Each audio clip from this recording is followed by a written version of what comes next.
నమస్కారం ETV news కి స్వాగతం. ముఖ్యాంశాలు. హిందూకుష్ పర్వత శ్రేణుల్లో పెను భూకంపం. పాక్ ఆఫ్ఘనిస్తాన్లో 200 మందికి పైగా మృతి, వేల సంఖ్యలో క్షతగాత్రులు.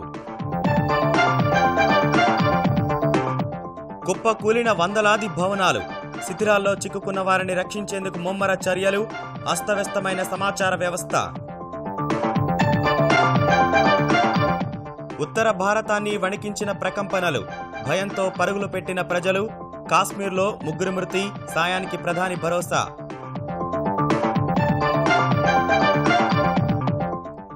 మాఫియా డాన్ చోటా రాజన్ అరెస్ట్.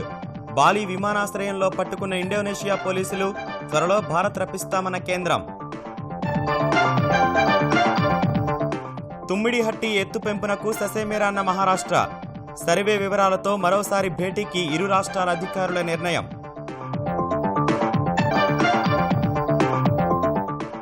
బీహార్లో ముగిసిన 3వ విడత ప్రచారం. చివరి రోజు మాటల యుద్ధానికి మరింత పదును పెట్టిన ప్రధాన రాజకీయ పక్షాలు.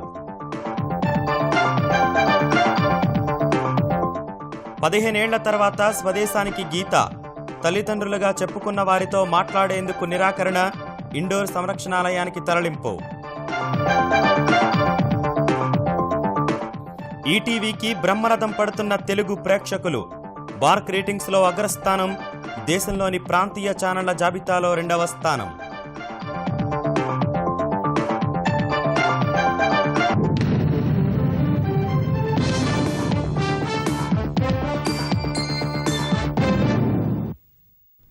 హిందూకుష్ పర్వత సానువుల్లో సంభవించిన పెను భూకంపం దక్షిణాసియాను కుదిపేసింది. రిక్టర్ స్కేలుపై 7.5 తీవ్రతతో వచ్చిన భూప్రకంపనల దాటికి ఆఫ్ఘనిస్తాన్, పాకిస్తాన్లో 200 మందికి పైగా ప్రాణాలు కోల్పోయారు, వేల సంఖ్యలో గాయపడ్డారు. ఆఫ్ఘన్లోని హిందూకుష్ ప్రాంతాన్ని కేంద్రంగా సంభవించిన ఈ విపత్తు కారణంగా ఆ దేశంలో ఇప్పటి వరకు 75 మంది మృతి చెందారు. భూప్రకోపం పాకిస్తాన్పై పెను ప్రభావం చూపగా ఇప్పటి వరకు 130 మంది ప్రాణాలు కోల్పోయారు. 2 దేశాల్లో సమాచార, విద్యుత్ వ్యవస్థలు స్తంభించిపోవడం వంటి ప్రతికూల పరిస్థితుల మధ్య అధికారులు సహాయ చర్యలు చేపడుతున్నారు. 6 నెలల క్రితం హిమాలయ దేశం నేపాల్లో వేలాది మందిని బలిగొన్న భారీ భూకంపం యావత్ దక్షిణాసియాను మరోమారు ఉలికిపాటుకు గురిచేసింది. భూ ప్రకోపం కారణంగా ఆఫ్ఘనిస్తాన్ రాజధాని కాబూల్ నుంచి భారత రాజధాని ఢిల్లీ వరకు తీవ్రంగా వణికిపోయింది. ఆఫ్ఘనిస్తాన్లోని హిందూకుష్ ప్రాంతంలో మధ్యాహ్నం 2:40 7.5 తీవ్రతతో సంభవించిన ఈ భూకంప కేంద్రం బడఖ్షన్ రాష్ట్ర రాజధాని ఫైజాబాద్ కు 73 కిలోమీటర్ల దూరంలోని జార్న్ వద్ద 213 కిలోమీటర్ల లోతులో ఉన్నట్లు అమెరికా భూ విజ్ఞాన సేవల సంస్థ USGS ప్రకటించింది. దాదాపు నిమిషం పాటు భూమి కంపించగా రాజధాని కాబూల్ సహా అనేక ప్రాంతాలు వణికిపోయాయి. కొన్ని ప్రాంతాల్లో ఇళ్లు కుప్పకూలగా లోపల ఉన్న అనేక మంది అక్కడికక్కడే మరణించారు. తీవ్రంగా గాయపడ్డ వందలాది మంది ఆసుపత్రుల్లో చికిత్స పొందుతున్నారు.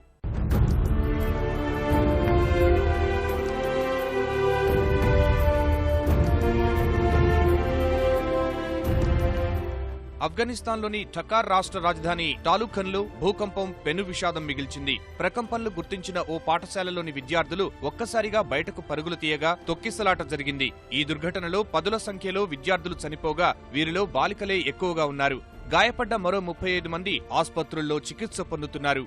భారీ భూకంపం కారణంగా ఆఫ్ఘనిస్తాన్లో సమాచార, విద్యుత్ వ్యవస్థలు స్తంభించిపోగా ఎక్కడ ఏం జరుగుతుందో తెలియని దుస్థితి నెలకొంది. భూ ప్రకోపం చేసిన నష్టంపై ఇంకా ఓ అంచనాకు రాలేకపోతున్న అధికారులు ప్రతికూలతల మధ్యే రంగంలోకి దిగారు. శిథిలమైన భవనాల కింద ఎవరైనా సజీవంగా ఉన్నారేమోనన్న ఆశతో ముమ్మరంగా సహాయ చర్యలు చేపడుతున్నారు.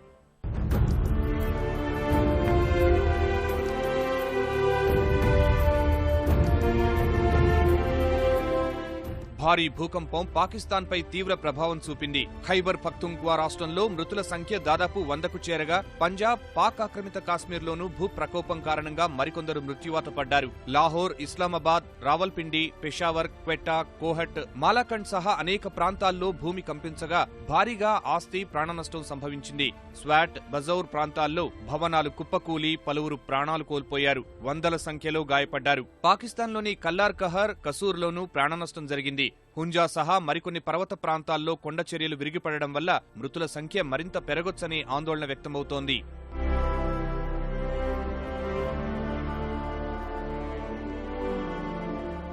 ఊహించని ఉత్పాతంతో పాక్ ప్రభుత్వం, సైన్యం, విపత్తు స్పందన దళాలు అప్రమత్తమయ్యాయి. పరిస్థితిని ఎప్పటికప్పుడు సమీక్షిస్తున్న ప్రధాని నవాజ్ షరీఫ్ సహాయ చర్యల్ని ముమ్మరం చేయాలని అధికారులకు నిర్దేశించారు. మరోవైపు భూప్రకంపనలకు భయపడి వీధుల్లోకి పరుగులు తీసిన ప్రజలు ప్రాణభయంతో రోడ్లపైనే ప్రార్థనలు చేశారు.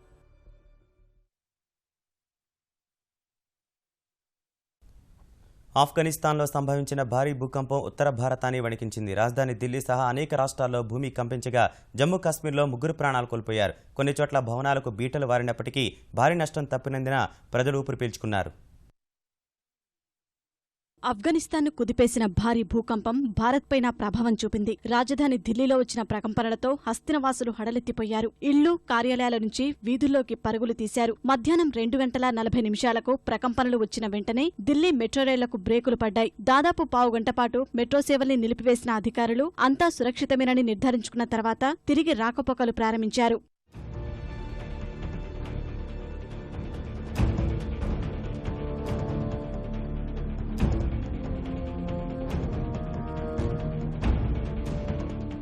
భూ ప్రకోపంతో జమ్మూ కాశ్మీర్ వణికిపోయింది. తీవ్రస్థాయిలో వచ్చిన ప్రకంపనలతో శ్రీనగర్, ఉధంపూర్ సహా పలు ప్రాంతాల ప్రజలు భయభ్రాంతులకు గురయ్యారు. శ్రీనగర్లోని ఓ సదస్సులో పాల్గొంటున్న 100 మంది భూమి కంపించడాన్ని గుర్తించి బయటకు పరుగులు తీశారు. మిగిలిన ప్రాంతాల్లోనూ ఇదే తరహా దృశ్యాలు కనిపించాయి.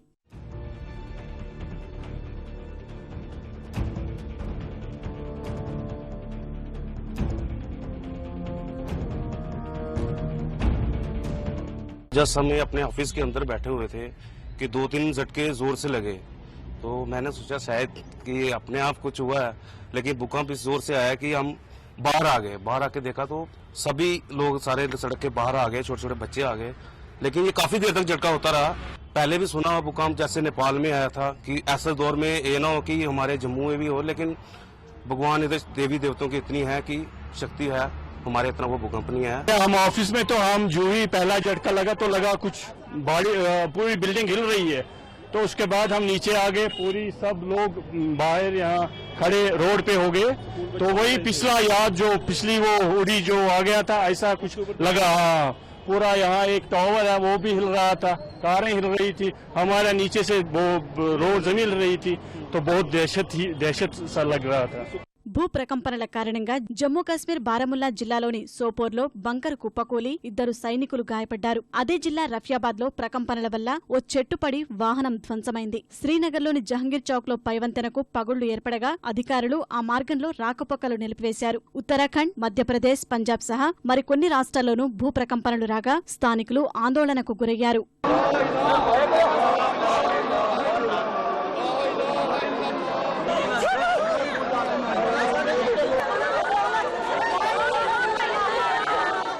భారీ భూకంప సమాచారం తెలిసిన వెంటనే ట్విట్టర్లో స్పందించిన ప్రధాని నరేంద్ర మోదీ ఆయా ప్రాంతాల్లో ప్రజలు సురక్షితంగా ఉండాలని ప్రార్థిస్తున్నట్లు తెలిపారు. భూకంప ప్రభావంపై తక్షణ మదింపు చేపట్టాలని అధికారులకు సూచించినట్లు చెప్పారు. భూకంప బాధిత ఆఫ్ఘనిస్తాన్, పాకిస్తాన్కు సాయం అందించేందుకు భారత్ సిద్ధంగా ఉందని ప్రధాని ప్రకటించారు.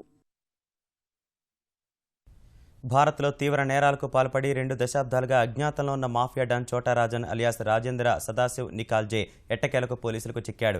1995లో భారత్ నుంచి పారిపోయాక పలు దేశాల్లో సంచరించిన రాజన్ కొంతకాలంగా ఆస్ట్రేలియాలోని వివిధ నగరాల్లో మారుపేర్లతో తిరుగుతున్నాడు.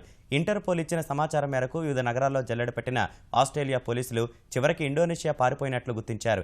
ఈ మేరకు రాజన్ వివరాల్ని ఇండోనేషియాకు అందించగా అక్కడి పోలీసులు బాలి విమానాశ్రయంలో అరెస్టు చేశారు. త్వరలో రాజన్ను భారత్కు అప్పగిస్తామని ఇండోనేషియా పోలీసులు వెల్లడించారు.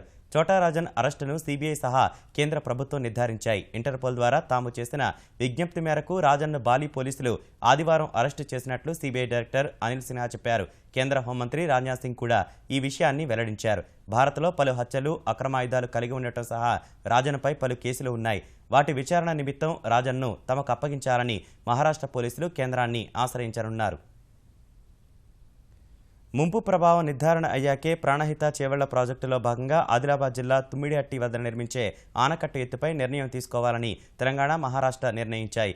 హైదరాబాద్లో ఇరు రాష్ట్రాల నీటిపారుదల శాఖ అధికారులతో జరిగిన చర్చల్లో ఆనకట్ట ఎత్తు 152 మీటర్లు ఉండాలని తెలంగాణ కోరగా 148 మీటర్లకే పరిమితం కావాలని మహారాష్ట్ర అధికారులు పట్టుబట్టారు. ఫలితంగా స్థానిక ప్రజలు, ప్రజాప్రతినిధుల అభిప్రాయాలు తీసుకున్నాకే ఎత్తు పెంపుపై నిర్ణయం తీసుకోవాలని మహారాష్ట్ర భావిస్తున్నట్లు ఆ రాష్ట్ర అధికారులు తెలిపారు.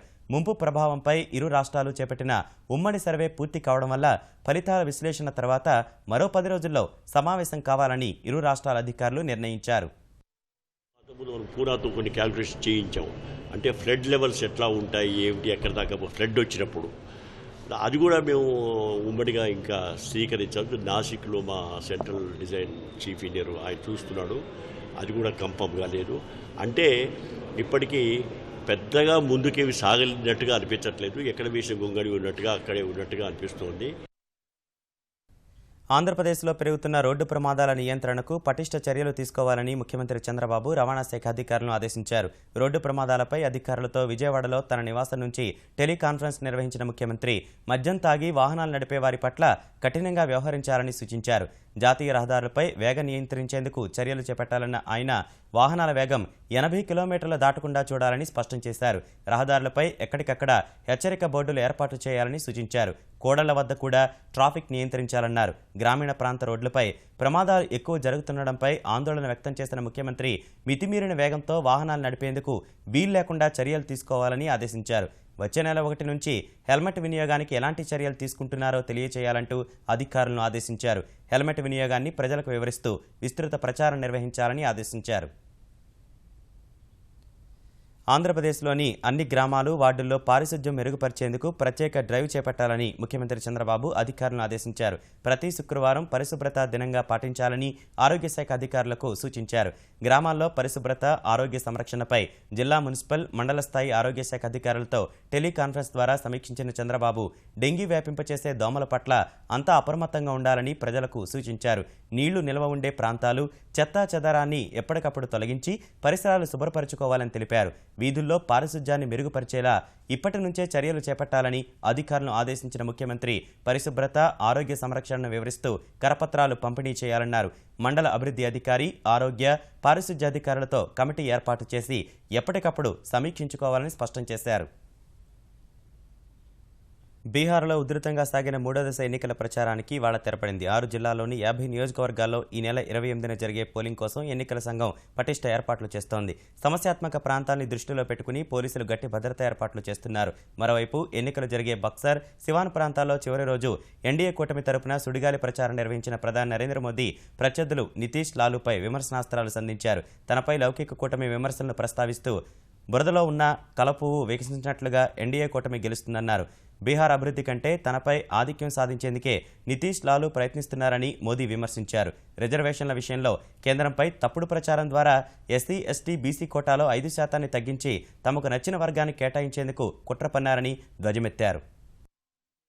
जब तक आप सार्वजनिक जीवन में से भ्रष्टाचार, अपराध, भाई भतीजावाद, ये बुराइयों को नहीं मिटाएंगे, अच्छाइयों को आना मुश्किल होगा। और इसलिए इस चुनाव में बुराइयों को से बिहार को मुक्त दिलाने का ये चुनाव है मेरे भाइयों बहनों। సార్వత్రిక ఎన్నికల్లో ఇచ్చిన హామీలను నెరవేర్చడంలో ప్రధాని నరేంద్ర మోదీ పూర్తిగా విఫలమయ్యారని కాంగ్రెస్ ఉపాధ్యక్షుడు రాహుల్ గాంధీ ధ్వజమెత్తారు. బీహార్ మోతీహారీ జిల్లా ఆరేరాజ్లో నిర్వహించిన బహిరంగ సభలో చుక్కలంటుతున్న పప్పుల ధరల్ని ప్రముఖంగా ప్రస్తావించిన ఆయన ప్రధానిపై తీవ్రస్థాయిలో విమర్శలు గుప్పించారు. హర్యానాలో దళిత బాలల హత్య ఘటనపై కేంద్ర మంత్రి వీకే సింగ్ వ్యాఖ్యలు కూడా తప్పుపట్టిన రాహుల్ ఈ అంశంపై ప్రధాని నోరు మెదపడలేదని మండిపడ్డారు. సమయం తక్కువగా ఉన్నందున అసెంబ్లీ శీతాకాల సమావేశాలను హైదరాబాద్లోనే నిర్వహించాలని ఆంధ్రప్రదేశ్ ప్రభుత్వం నిర్ణయించింది. ఈ మేరకు శీతాకాల బడ్జెట్ సమావేశాల నిర్వహణపై ముఖ్యమంత్రి చంద్రబాబుతో చర్చించిన సభాపతి కోడెల శివప్రసాద్ తాత్కాలిక భవనాలు ఏర్పాటు చేసి సమావేశాలు నిర్వహించే అంశాన్ని పరిశీలించాలని కోరారు. తాత్కాలిక భవనాలకు కనీసం 12 నుంచి 15 కోట్ల రూపాయలు ఖర్చయ్యే అవకాశం ఉన్నందున ఈ ప్రయత్నాలను విరమించుకోవాలని ఇరువురు నిర్ణయించినట్లు తెలిసింది. వచ్చే నెల 3వ వారం నుంచి శీతాకాల సమావేశాలు నిర్వహించాలని ఇప్పటికే నిర్ణయించినందున ఈసారికి హైదరాబాద్లోనే జరపాలని నిర్ణయించినట్టు భేటీ తర్వాత కోడెల వెల్లడించారు. రాజధాని పేరుతో ఏళ్ల తరబడి జీవనం సాగిస్తున్న రైతులను భయభ్రాంతులకు గురిచేసి ప్రభుత్వం బలవంతపు భూసేకరణ చేస్తోందంటూ వైకాపా అధ్యక్షుడు, ఆంధ్రప్రదేశ్ ప్రతిపక్ష నేత జగన్ ఆరోపించారు. రాజధాని ప్రాంత గ్రామాల్లో పర్యటించిన ఆయన గుంటూరు జిల్లా మల్కాపురంలో ఇటీవల తగలబడిన చెరుకు పంటను పరిశీలించారు. అనంతరం రాజధాని శంకుస్థాపన చేసిన ఉద్దండరాయనిపాలెంలోని ఎస్సీ కాలనీకి వెళ్లి జగన్ రాజధానికి భూములు ఇవ్వని రైతులను కలిశారు. బలవంతపు భూసేకరణపై న్యాయస్థానాన్ని ఆశ్రయించి రైతులకు న్యాయం జరిగే వరకు పోరాడతామని హామీ ఇచ్చారు. పోలవరం ప్రాజెక్టు నిర్వాసిత రైతులకు కొత్త భూసేకరణ చట్టం ప్రకారం పరిహారం చెల్లించేలా ఆంధ్రప్రదేశ్ ప్రభుత్వాన్ని ఆదేశించేందుకు హైకోర్టు నిరాకరించింది. పరిహారం చెల్లించి భూములు స్వాధీనం చేసుకున్నాక మళ్లీ కొత్త చట్టం ప్రకారం ఎలా ఇస్తారని ప్రశ్నించిన న్యాయస్థానం ఈ వాదనను తోసిపుచ్చింది. ఇప్పటికే పరిహారం చెల్లించి భూములు తీసుకున్నామన్న ఆంధ్రప్రదేశ్ ప్రభుత్వ వాదనతో ఏకీభవించిన ఉన్నత న్యాయస్థానం ప్రజాహిత వ్యాజ్యంపై విచారణ ముగించింది. ఇసుక అక్రమ తవ్వకాలు రవాణాను అడ్డుకోవడంలో స్థానిక ప్రజలను భాగస్వామ్యం చేయాలని ఉన్నత న్యాయస్థానం వ్యాఖ్యానించింది. మహబూబ్నగర్ జిల్లాలో ఇసుక మాఫియా వ్యవహారంపై వాచ్ ఆన్ పీపుల్స్ వాయిస్ అనే స్వచ్ఛంద సంస్థ దాఖలు చేసిన ప్రజా ప్రయోజన వ్యాజ్యంపై విచారణ చేపట్టగా అక్రమ రవాణా చేసే వాహనాలు ఢీకొని స్థానిక రైతులు చనిపోతున్నారని పిటిషనర్ తరపు న్యాయవాది ధర్మాసనం దృష్టికి తెచ్చారు. వెంటనే స్పందించిన హైకోర్టు ఇసుక అక్రమాలను అడ్డుకట్ట వేసేందుకు ప్రజలను భాగస్వామ్యం చేసేలా కృషి చేయాలని పిటిషనర్కు సూచించింది. పోలీసులు 24 గంటలు కాపలా ఉండడం సాధ్యం కాదని, స్థానికులు ఇసుక అక్రమ తవ్వకాలు రవాణాను గుర్తించి సమాచారం పోలీసులకు ఇవ్వాలని పేర్కొంది. ఫోన్, వాట్సాప్ నెంబర్లు, ఇతర సామాజిక మాధ్యమాల ద్వారా ఇసుకను అక్రమంగా తరలించే వాహనాల ఫోటోలు తీసి పోలీసులకు చేరవేస్తే చర్యలు తీసుకోవడానికి వీలవుతుందని న్యాయస్థానం అభిప్రాయపడింది. జలహారం పథకం ద్వారా వచ్చే 6 నెలల్లో 3000 జనావాసాలకు తాగునీరు అందిస్తామని తెలంగాణ పంచాయతీరాజ్ శాఖ మంత్రి కేటీఆర్ చెప్పారు.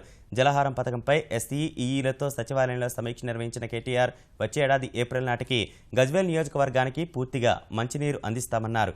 రానున్న 6 నెలల్లో మేడ్చల్, నల్గొండ, రంగారెడ్డి, ఖమ్మం, మహబూబ్నగర్ జిల్లాల్లోని పలు ప్రాంతాలకు కూడా మంచినీరు అందించేందుకు ప్రణాళికలు సిద్ధం చేస్తున్నామని చెప్పారు. సెగ్మెంట్లు, మండలాల వారీగా ఏ తేదీల నాటికి తాగునీరు అందిస్తామనే దానిపై ప్రజలకు వివరించాలని మంత్రి కేటీఆర్ అధికారులను ఆదేశించారు. ఏ పనులు ఎప్పటిలోగా పూర్తి చేస్తారో ఖచ్చితమైన తేదీలను నివేదిక రూపంలో అందించాలని సూచించారు. పెరిగిపోతున్న కందిపప్పు ధరలకు కళ్లెం వేసేందుకు తెలంగాణ ప్రభుత్వం సిద్ధమైంది. పౌర సరఫరా శాఖపై సమీక్ష నిర్వహించిన మంత్రి ఈటెల రాజేందర్ విజిలెన్స్ తనిఖీల ద్వారా కందిపప్పు అక్రమ నిల్వల్ని స్వాధీనం చేసుకుంటామన్నారు. బహిరంగ విపణిలో కిలో కందిపప్పు 200 రూపాయలు దాటినప్పటికీ రేషన్ దుకాణాల ద్వారా మాత్రం 50 రూపాయలకే విక్రయిస్తామని ఈటెల చెప్పారు. కేంద్రం కోరితే రాయితీపై కందిపప్పు అందించేందుకు సిద్ధమని వెల్లడించారు. ఆంధ్రప్రదేశ్లో 3 విశ్వవిద్యాలయాలకు కొత్త ఉపకులపతులను నియమిస్తూ ప్రభుత్వం ఉత్తర్వులు జారీ చేసింది. శ్రీ వెంకటేశ్వర విశ్వవిద్యాలయం ఈసీగా విశ్రాంత గణాంక ఆచార్యులు డాక్టర్ ఈ సత్యనారాయణ నియమితులయ్యారు. శ్రీ పద్మావతి మహిళా విశ్వవిద్యాలయం ఈసీగా జర్నలిజం కమ్యూనికేషన్ విభాగం ఆచార్యులు డాక్టర్ వీరమాచినేని దుర్గాభవానీని ప్రభుత్వం నియమించింది. అనంతపురం జేఎన్టీయూ ఉపకులపతిగా డాక్టర్ మహమ్మద్ మౌలానా మొహిద్దీన్ సర్కార్ను నియమితులయ్యారు. ఈయన ఆంధ్ర విశ్వవిద్యాలయం ఇంజనీరింగ్ కళాశాలలో మెకానికల్ ఇంజనీరింగ్ ఆచార్యులుగా సేవలందించి పదవీ విరమణ చేశారు.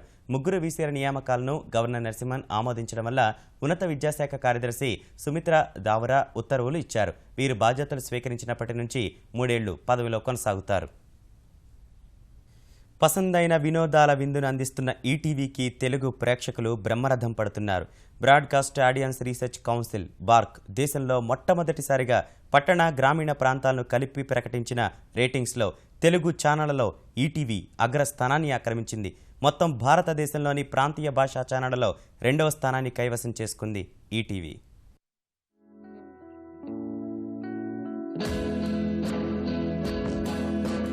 టెలివిజన్ బ్రాడ్కాస్టర్లు, మీడియా ఏజెన్సీలు, అడ్వర్టైజర్లు కలిపి స్థాపించిన బార్క్ ఈ ఏడాది ఏప్రిల్ నుంచి రేటింగ్లను వెల్లడిస్తోంది. అయితే తొలిసారిగా పట్టణ, గ్రామీణ ప్రాంతాలను కలిపి బార్క్ వెల్లడించే రేటింగుల కోసం పరిశ్రమ వర్గాలు ఎంతో ఆసక్తిగా ఎదురుచూశాయి. భారతదేశం ఏం చూస్తోంది అనే పేరుతో దేశవ్యాప్తంగా వివిధ మార్గాల్లో టెలివిజన్ చూస్తోన్న 15,35,00,000 గృహాలకు ప్రాతినిధ్యం వహించేలా ఈ సర్వేను రూపొందించారు. ఇందులో 7,75,00,000 పట్టణ ప్రాంత గృహాలు, 7,60,00,000 గ్రామీణ ప్రాంత గృహాలు ఉన్నాయి. అక్టోబర్ 10, 16 తేదీల మధ్య 41వ వారానికి వెల్లడైన ఈ రేటింగ్ల ప్రకారం 2 తెలుగు రాష్ట్రాల్లో 4 తెలుగు జనరల్ ఎంటర్టైన్మెంట్ ఛానళ్ల మొత్తం రేటింగుల్లో ఈటీవీ 31% పొంది మొదటి స్థానంలో నిలిచింది. 27% రేటింగులతో మా టీవీ 2వ స్థానాన్ని, 23% రేటింగులతో జీ తెలుగు 3వ స్థానాన్ని, 19% రేటింగులతో జెమినీ టీవీ 4వ స్థానాన్ని పొందాయి. ఆంధ్రప్రదేశ్, తెలంగాణ రాష్ట్రాల్లో జరిపిన ఈ సర్వే ద్వారా అధిక శాతం ప్రేక్షకులు ఈటీవీని ఆదరిస్తున్నారని స్పష్టమైంది.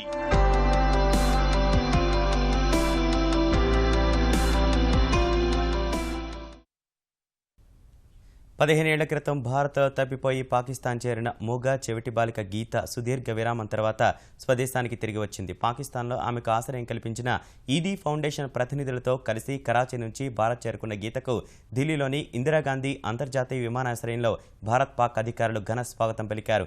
గీత రాక సందర్భంగా భారతీయ పుత్రికకు స్వాగతం అంటూ ట్వీట్ చేసిన విదేశాంగ మంత్రి సుష్మా స్వరాజ్ ఆమెను ఆత్మీయంగా అక్కును చేర్చుకున్నారు. అనంతరం గీత తల్లిదండ్రులుగా చెప్పుకుంటున్న వారు పలకరించేందుకు యత్నించగా ఆమె నిరాకరించింది. వీరు తన తల్లిదండ్రులు కాదని స్పష్టంగా తెలియజేసింది. వారి వద్దకు వెళ్లేందుకు కూడా గీత నిరాకరించడం వల్ల ఇండోర్కు చెందిన మూగా చెవిటి విద్యార్థుల సంరక్షణాలయానికి పంపించాలని నిర్ణయించారు. తల్లిదండ్రులుగా చెప్పుకుంటున్న వారు సహా గీత రక్త నమూనాలు సేకరించి DNA పరీక్షలు నిర్వహిస్తామని సుష్మా స్వరాజ్ చెప్పారు. అనంతరం గీత ప్రధాని మోదీని కలిసింది. ఆమెను ఇంతవరకు సంరక్షించిన ఈడీ ఫౌండేషన్కు మోదీ ₹1 కోటి సాయం ప్రకటించారు.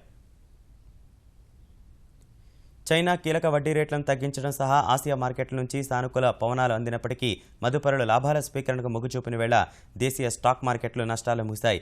సెన్సెక్స్ 109 పాయింట్లు క్షీణించింది. ఉదయం క్రితం ముగింపు కంటే 105 పాయింట్లు ఎగువన 27,575 వద్ద ఉత్సాహంగా ప్రారంభమైన సూచీ ఒక దశలో 27,618 పాయింట్ల గరిష్ట స్థాయిని తాకింది. తర్వాత ప్రధాన రంగాలన్నింటిలోనూ మదుపరుల లాభాల స్వీకరణకు మొగ్గు చూపడం వల్ల 27,318 పాయింట్ల కనిష్ట స్థాయికి పడిపోయింది. చివరకు 27,362 వద్ద స్థిరపడింది. జాతీయ స్టాక్ ఎక్స్చేంజ్ సూచీ నిఫ్టీ 35 పాయింట్లు తగ్గి 8,261 వద్ద ముగిసింది. ఈటీవీ న్యూస్ సమాప్తం. నమస్కారం.